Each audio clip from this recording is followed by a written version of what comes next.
Magandang araw! Ito na nga pala yung bigas na in-order ko sa trabaho. Iniready na ng boss ko sa karton para daw madaling buhatin. Walang balot kasi ito na tig 9 kilo. Nabalitaan kasi ng tropa ko na mura dito ang bigas. Kaya dinamihan niya na yung order. Ako hindi nagpapa-order ng bigas ha. Ay mas kabisado kasi nila yung bahay ko kumpara dito sa trabaho. Kaya sa bahay ko na lang nila pipick upin. Ay ko po, ay ultaw ang almoranas ko din. Pero sa tunay ay gustong tumulong ng amo ko. Ay kaso'y takot na takot naman sa camera. Ay sabi ko hindi kita isasama at wag kang mag-alala. Ang una ko talagang plano din ipaparedy ko lang sa warehouse. Tapos tatawagan ko na lamang yung umorder na ring Pinoy. Ay kaso ang sabi ko ay baka ari hindi pa nila kabisado. Ay ako'y may trabaho pa, ay baka ako'y makaabala lang din Ay buti nila ang kamo, ang aking among babae ay nag-volunteer na ihatid ako hanggang bahay. Ay hindi pala volunteer, ako pala nagparamdam. Sabi ko plano ko sanang dalhin yung mga bigas sa bahay para doon na lang nila pick upin. Sabi niya ay mas maganda naman at ihahatid na lamang kita. Yun. Hagay. Sabi niya buti nakahabol pa yung mga kaibigan mo. Gawa ng huling stock na lang yan ng 9 kilo. Pero may bagong deliver, tig sa 10 kilo. Yun nga lang, ay hindi na siya nagkakalayo ng presyo sa supermarket. Ay buti na lang pala ako nakapagsigurado na rin ng pang-akin. Aba, mukhang kabisado na ng amo ko ang daan. Ay dati kahit malapit, nagkakanliligaw pa. Ari pala yung itsura ng bigas. Kaya siguro siya mura, ay wala siyang tatak at plain lang yung lalagyan. Ari, nabili lang namin ng 4,700 ang tig 9 kilo. Samantalang yung huling nabili ko sa supermarket, ay nasa 6,000 mahigit ang 10 kilo. Yung pa yung pinakamura ang napili ko ha. O ay nakalaking menos na ako din Ay yun nga lamang, last na daw rin supply. O ay digay ako nakamenos sa bigas. Ay may dumating pang biyaya na mas lalo pa ako mapapamenos. Ari ay nanggaling pa sa Pilipinas. Ako kasi ay may kaibigan na nagbakasyon din sa Japan. Ate Rochelle, ari na ho ang padala niyo, dumating na. Ko, ay talaga namang ikinilim ng kaibigan. Ay akala mo may nagpangita na sa personal. Aba, ay kabisado na rin buhay ko. Sabi niya ay Matet, ako'y pupunta sa Japan ng garining buwan. Ay hindi nga lang ako makakapunta ng Hokkaido at pagkakalayo mo. Ay baka ikay may namimiss na pagkain ng Pinas, ipagdadala kita. Sabi ko ay inang, ay nakakahiya ho. Ay pagkaganyan ng mga tunuhan, ay malubay ang Pangilo. Ay sabi ko ay ako hindi pihikan. Ay talaga namang hindi nagpapilit. Ay ako namin nanirahan din sa city ng Japan. Pero karamihan sa mga ipinadala niya din ay never ko doong natikman. Bukod sa mahirap siyang hanapin, ay talaga may kamahalan. Ay kung kailan pa ako napunta sa Liblib, ay saka ko pa pala rin matitikman. Ay sa tunay, ay ayaw niya talaga magpabanggit ng pangalan. Ay binanggit ko na't marami namang Rochelle sa Pilipinas. Diga ate hotel, ay ate hotel. Hala!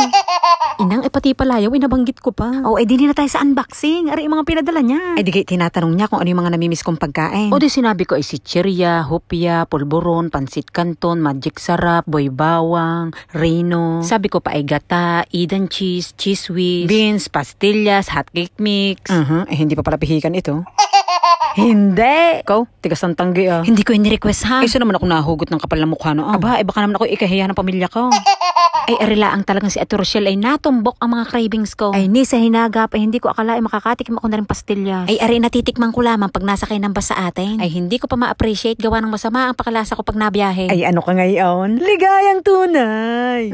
Ay kilig, nakalig ang lukaret. Ay, sinong hindi kikiligin na rin? Sabi ko, ay ako manliligo muna bago ko i-unbox. Ala, ay hindi kaya ng pamigil. Ay, sabi ko, hindi niyo naman ako dyan maaamon. Ay, hayain na. Ay, atat Ay, babanggitin ko pa ba isa-isa kung ano aring mga laman? Wala na, nabanggit ko na sa unahan. Kung anong excited kong mag-unboxing, mas excited ako magmarites. Ko, titig na titig Tunay iyan, hawak mo na. Ay, hindi ako naniniwala hanggat hindi ko aring mga natitikman. Pasalubong, pastillas, 300. Nostalgia. Arte. Paano naman aring beans? Wala. Lalapit ka kay Manong. Kuya, magkano dito? Ko, may pagtakal pa yan ng apaw-apaw, ana. Pagkakakapal naman ng puwit ng baso. Ay, saglit lamang at aayusin ko't may picture yan.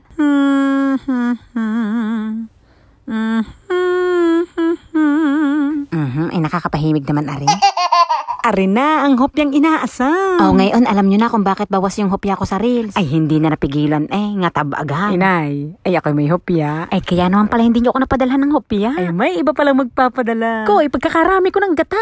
Ay, pagkakasarap na rin ibiko Ako may matagal nang nabiling malagkay. Ay, hindi ko mabikot pagkakamahal nga ng gata. Lasahin ko'y mailuluto na. Ay, are, talaga ang 19 purgate nung huli ko makakain ng garineng chichirya. Ay, piso lang are nung tanda ko noon. Ay, 2 piso na pala ngayon. Are, pagkagarineng green peas na garine, ay manchir na natatandaan ko din May manchir paggangaga ngayon sa atin. Ate Rochelle, maraming salamat po ulit din ha. Ay, ako ho talaga inyong tuong napasaya. Ay, para nyo na rin akong dinala saglit sa Pilipinas. Ay, maiba naman pala tayo. Ay, kinagabihan nga, dumating na nga itong tropa natin kumuha ng bigas. Gabi na nga silang nakarating, gawa ng ka-out lang nila sa trabaho. Ay, hindi naman halatang lamig na lamig. Ay, patikim pa lamang yan lamig na iyan. Wala pa sa exciting part. Ay, saglit lamang at may babatiin ng mga tropa. Shoutout pala sa asawa ko dyan sa Cebu, si Rose Estrella, at saka sa pamilya ko. Mag-ingat kayo dyan. I love you, woman.